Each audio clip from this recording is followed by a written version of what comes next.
In this video, I'll show you how to fix game files on Steam. Now this is pretty straightforward, so let's get straight into it. First you want to open up Steam, come up here and choose settings, and once you're in the settings you want to head to download. From in here you want to clear download cache, so just press clear cache, come into storage, click here, repair library.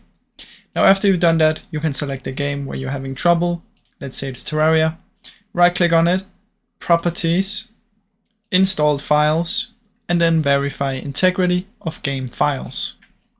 Now another thing you can do if you want to repair your Steam is you can come down here, search for Steam, right click on it, open file location, right click on it, properties, copy this one, come down here and search for run. In here, type it in space/repair.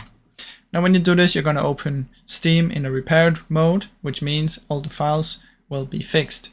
So that's basically the ways that you can do it, guys. Now I really hope you enjoyed this video. If you did, please leave a like and subscribe as it helps me out a ton. Thank you so much for watching.